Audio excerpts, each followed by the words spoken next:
मेरा नाम सिमरन है। मैं 24 साल की हूँ। जवान, बेबाक और बदन में ऐसी प्यास जो शादी के बाद भी कभी पूरी तरह बुझी नहीं। मेरी छाती भरी हुई है, कमर पतली और नजरें ऐसी कि मर्द एक बार देख ले तो भूल ना पाए। शादी रोहन से हुए सिर्फ 1 साल हुआ था। रोहन बहुत अच्छे इंसान हैं, लेकिन उनका बिजनेस उन्हें हमेशा बाहर रखता है। महीने में 20 से 25 दिन वह टूर पर रहते हैं। जब घर आते हैं तो थक कर सो जाते हैं। उनकी बाहों में वह जोश, वह तीव्र गर्माहट जो पहले थी, वह अब कम हो गई थी। मेरा बदन तरस रहा था किसी मर्द के मजबूत स्पर्श का, किसी की गर्म बाहों का। घर बड़ा और शानदार है, लेकिन अंदर से सुनसान। रोहन की मां गुजर चुकी हैं। घर में सिर्फ मैं, रोहन और मेरे ससुर शिवराज जी रहते हैं। शिवराज जी 52 साल के हैं, लेकिन उम्र का असर बिल्कुल नहीं। रिटायर्ड आर्मी ऑफिसर, चौड़ा सीना, मजबूत बाजू, लंबा कद, सफेद दाढ़ी में एक अलग मर्दानगी। उनकी आंखें गहरी हैं, आवाज भारी और गर्म। जब वह मुझे देखते हैं तो लगता है जैसे अंदर तक पड़ रहे हो। शुरुआत में सब सामान्य था। वह मुझे बहू कहते, मैं उन्हें ससुर जी। लेकिन रोहन के ज्यादा बाहर रहने से घर में ज्यादातर मैं और शिवराज जी ही रहते। एक दिन जबरदस्त गर्मी थी। मैं किचन में ठंडा शरबत बना रही थी। शिवराज जी अंदर आए, सिर्फ लुंगी और बनियान में पसीने से तर। उनका चौड़ा सीना चमक रहा था। बोले, बहू कुछ ठंडा पिलाओ ना, गला सूख रहा है। मैंने गिलास बढ़ाया तो गलती से शरबत उनकी बनियान पर गिर गया। मैंने जल्दी से कपड़े से पोंछना शुरू किया। मेरा हाथ उनकी गरम सख्त छाती पर रुका। उनकी धड़कन तेज थी।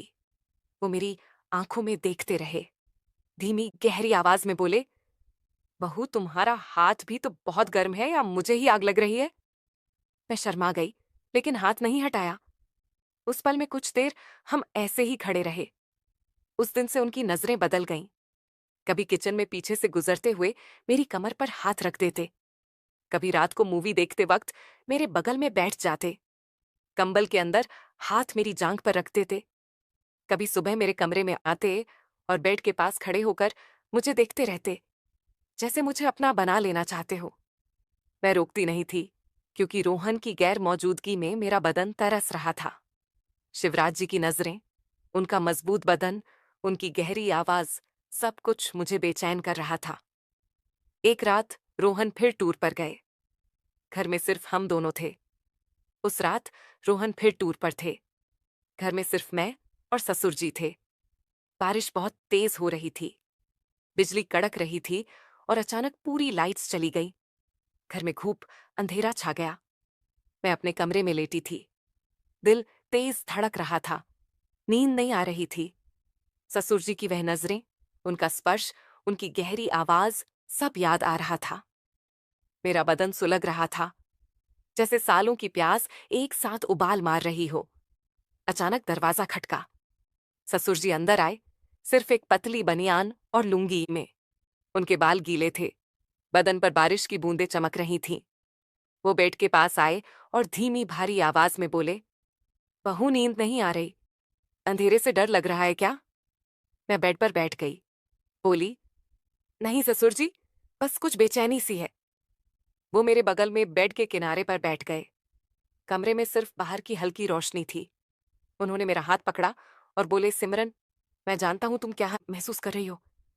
रोहन तुम्हें वह नहीं दे पाता जो तुम्हारा हक है। मैं तुम्हारी आंखों में वह प्यास देखता हूं जो मुझे भी जला रही है। मेरा दिल पागलों की तरह धड़कने लगा। मैंने हाथ नहीं छुड़ाया। बोली, ससुर जी यह गलत है। वो मेरे और करीब सरक आए। उनकी सांसें मेरे चेहरे पर लग रही थीं। बोले, गलत सही की परवाह कौन करता है बहू, जब बदन की आग बेकाबू हो जाए। मैं तुम्हें देखता हूं तो खुद पर काबू नहीं रहता। तुम इतनी गर्म हो, इतनी प्यासी कि मुझे रातें नींद नहीं आती। उन्होंने मेरा हाथ अपनी छाती पर रख दिया। उनकी धड़कन मेरे हाथ के नीचे पागलों की तरह धड़क रही थी। मैंने हाथ हटाने की कोशिश की, लेकिन वो नहीं हटा। वह मेरे कंधे पर सर रखने लगे। मैं रुक गई। उनकी गर्म सांसें मेरी गर्दन पर लग रही थीं। बदन में सेंध दौड़ रही थी।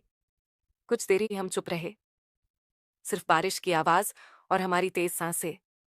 फिर वह मेरे कान के पास आए और फुसफुसाए, बहू बस एक बार मुझे कस के गले लगा लो, मैं तुम्हारी प्यास बुझा दूंगा।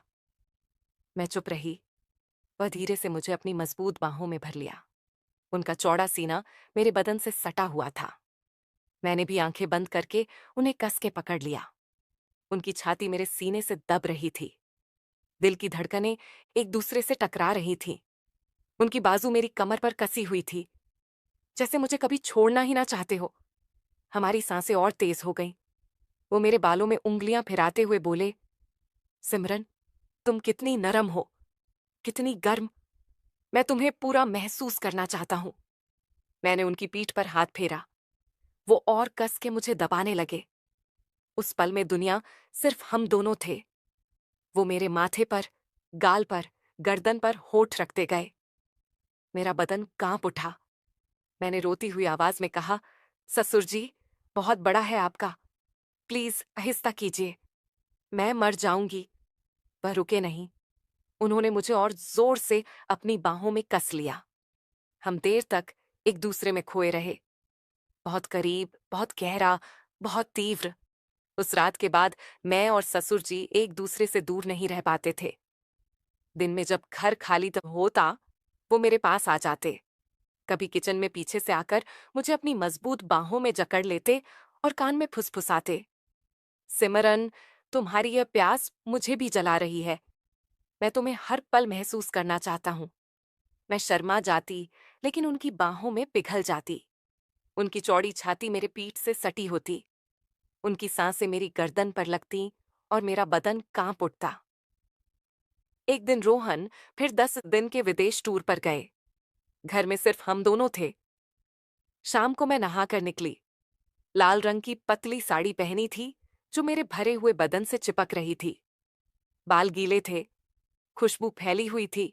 ससुर जी लिविंग रूम में बैठे थे। मुझे देखते ही उनकी आंखें जल उठीं। वह उठे और मेरे पास आए। बोले, बहू, तुम आज मौत लग रही हो। मैं खुद को रोक नहीं पा रहा। मैंने कुछ नहीं कहा। वो मेरे सामने खड़े हो गए। उनकी नजरें मेरे चेहरे से नीचे सरक रही थीं।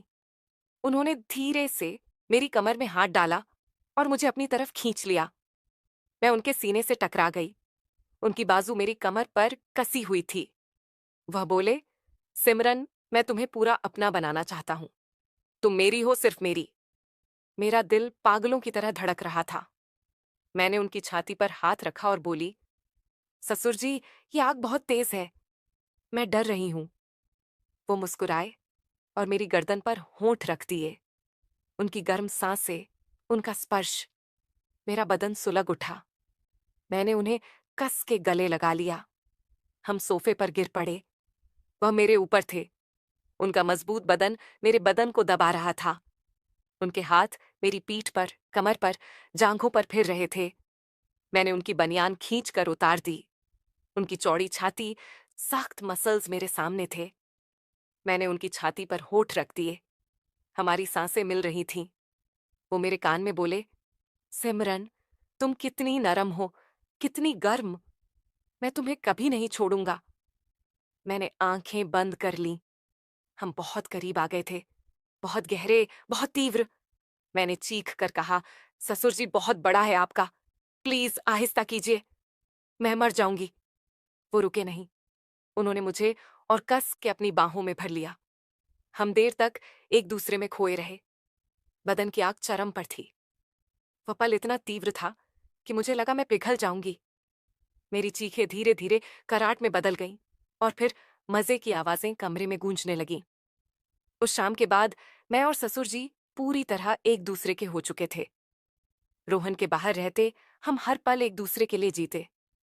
सुबह उठते ही ससुर जी मेरे कमरे में आते, मुझे बिस्तर पर ही अपनी मजबूत बाहों में भर लेते। दिन में जब मन करता, किचन में, सोफे पर, छत पर हम करीब आ जाते। उनकी चौड़ी छाती मेरे बदन से सटी रहती। उनकी गर्म सांसें मेरी गर्दन पर लगती। उनकी बाजू मेरी कमर को कस के जकड़े रहती। मैं उनके स्पर्श में खो जाती। वो मुझे पागल कर देते थे। हर बार जब हम बहुत करीब आते, मैं चीख कर कहती, ससुर जी बहुत बड़ा है आपका, प्लीज आहिस्ता कीजिए, मैं मर जाऊंगी। लेकिन ससुर जी रुकते नहीं थे। वह मुझे और कस के अपनी बाहों में भर लेते। मेरी चीखें धीरे धीरे कराहट में बदल जाती और फिर मजे की आवाजें कमरे में गूंजने लगती। वो रातें हमारे लिए स्वर्ग थीं। मेरी सालों की प्यास ससुर जी की आंख से बुझ रही थी, लेकिन हर सुख के साथ डर भी बढ़ता जा रहा था। मुझे पता था कि यह रात ज्यादा दिन नहीं छुपेगा। पड़ोसी नौकरानी किसी की नजर पड़ सकती थी। फिर एक दिन वह हुआ जिसका डर था। रोहन का टूर अचानक खत्म हो गया। वो बिना बताए दोपहर को घर लौट आए। मैं और ससुर जी उस वक्त मेरे कमरे में थे। ससुर जी मुझे अपनी बाहों में लिए हुए थे। हम बहुत करीब थे, बहुत गहरे। दरवाजा खुला और रोहन अंदर आ गए। सब कुछ ठहर सा गया। रोहन की आंखें पहले हैरानी से फैली, फिर दर्द से भर गई, फिर गुस्से से लाल हो गई। वह चुपचाप बैग रखकर बाहर चले गए। कमरे में सन्नाटा छा गया। मैं रोते हुए ससुर जी से अलग हुई, कपड़े ठीक किए और रोहन के पीछे भागी। वो लिविंग रूम में बैठे थे, सर हाथों में पकड़े हुए। मैं उनके पैरों में गिर पड़ी और रोते हुए बोली, रोहन, माफ कर दो।